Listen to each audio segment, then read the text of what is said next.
I realized that if my life had turned out any differently, that I would never have become Daredevil.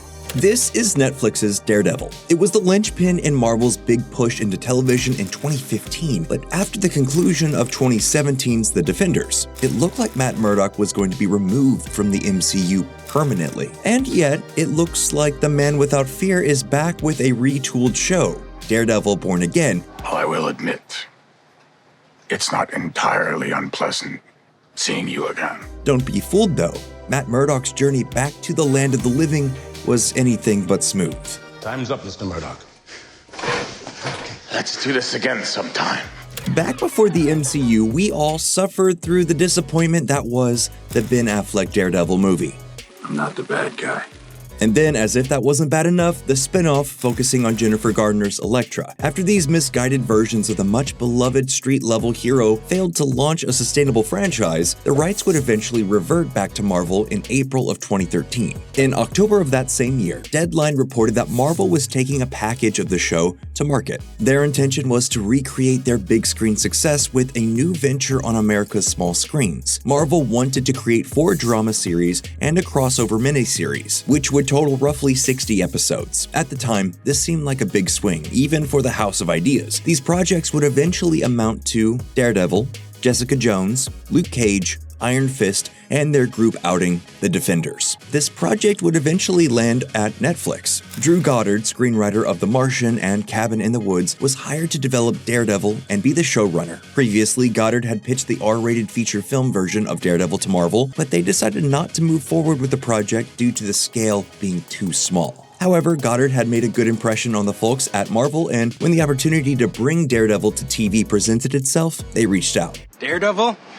Sounds like he's gonna jump Snake River Canyon on his rocket cycle.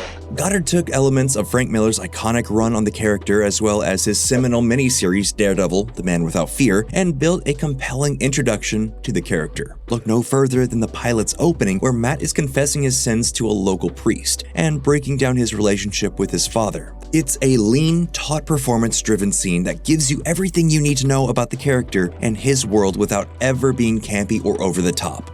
I'm not seeking penance for what I've done, Father. I'm asking forgiveness for what I'm about to do. Simply put, the first season of Daredevil, which sees everyone's favorite Hell's Kitchen lawyer taking on the newly crowned kingpin of crime, Wilson Fisk, is fantastic. The show balances Kingpin's pathos and ambition, played wonderfully by Vincent D'Onofrio, with Matt Murdock and his supporting cast's daily struggles attempting to help people in post-Avengers New York. I wanted to make this city something better, something beautiful. You took everything! Season 2 of the series saw the introduction of Jon Bernthal as Frank Castle, aka The Punisher. By the time Season 3 rolled around, which actually aired after The Defenders, a lot of the momentum that the Marvel Netflix shows enjoyed had subsided. Unfortunately, most of the other shows weren't up to Daredevil's level of quality, and their crossover event, The Defenders, didn't really do much to change that perception. Punisher would receive a 2-season spin-off series, but when that show came to a close, Marvel's Netflix experiment also came to an end. Fans were upset that this would be the last time that Charlie Cox would portray Ol Hornhead. His rendition of the character was spot on, and many felt that he should be elevated to the mainline MCU. But it was very apparent that Kevin Feige and the other Marvel executives in charge of the movie division felt differently.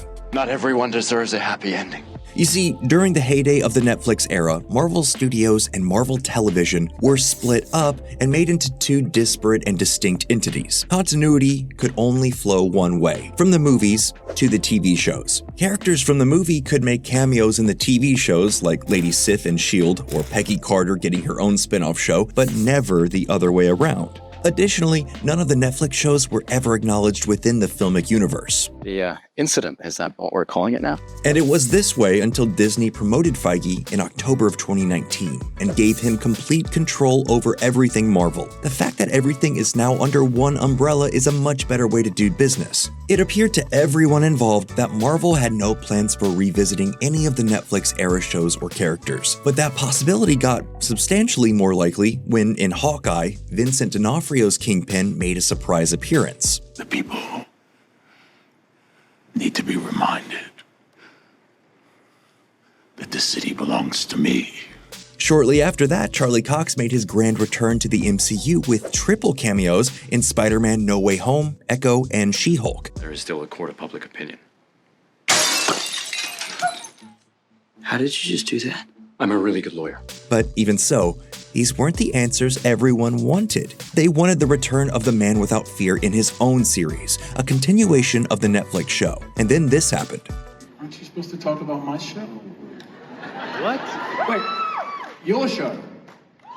Oh! I think you mean my show. It was revealed in July of 2022 at San Diego Comic-Con that Daredevil would be getting his own solo show, titled Daredevil Born Again. The show would also feature a massive 18-episode order, and fans were over the moon. They were getting exactly what they wanted. Unfortunately, the reality of what was happening behind the scenes at Marvel was slightly different than Feige's Hall H reveal would suggest. The Hollywood Reporter published an article in October of 2023 that detailed a near-complete overhaul of the Daredevil project in question. While the show had started filming before the writer's strike, it was forced to pause when the WGA voted to stop working. The blessing in this unfortunate necessity was that it gave Marvel time to review what they had already produced. Roughly 6 episodes of the 18 had already been filmed. And here's where the big shocker came in. Everyone agreed it wasn't good enough. Some rumors even suggested that Matt Murdock didn't put on the suit until episode 4. Some sources even insist that the show was a legal procedural, which on one hand could be interesting. He's lying.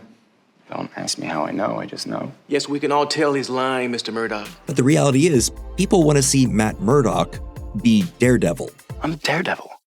Well, it is very daring to use ketchup and mustard as your color scheme. Feige and the other producers involved in the show decided to basically restart from scratch. In September, Marvel fired showrunners Chris Ord and Matt Corman and let go of all the remaining directors who had been contracted for the program. How had things gone so far off the rails? Well, as detailed by The Hollywood Reporter, Marvel had been playing fast and loose with the traditional approaches to making TV. They were treating the production of their shows like the way they'd been making films, just writing a bunch of scripts and then shooting everything, which in theory sounds fine and a good way to streamline things. You're producing it all in one big go, which for a 2-hour movie is one thing. When it's a 13-hour show, or in the case of Daredevil Born Again, an 18-hour show, that's a gargantuan level of creative juggling that needs to take place. It's understandable why things were falling through the cracks. Come on.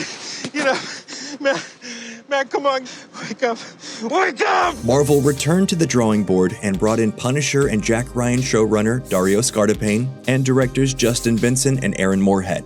And from what we've seen, the newly retooled incarnation of Born Again looks exactly like what the fans have been asking for. The show's gritty tone, urban decay, and rampant crime are on full display. Let alone the fact that Cox's Daredevil and D'Onofrio's Kingpin have literally never looked better. It's been a long road getting from the end of the Netflix era to a new, fully MCU integrated Daredevil show, but thankfully, Marvel realized they had made a mistake by pivoting the Daredevil of Hell's Kitchen into a legal drama. No one wants Law & Order Hell's Kitchen. We want The Wire, with a conflicted blind Catholic lawyer who goes out at night and beats up criminals who got away from the law. And it would appear that Marvel is about to stick the landing.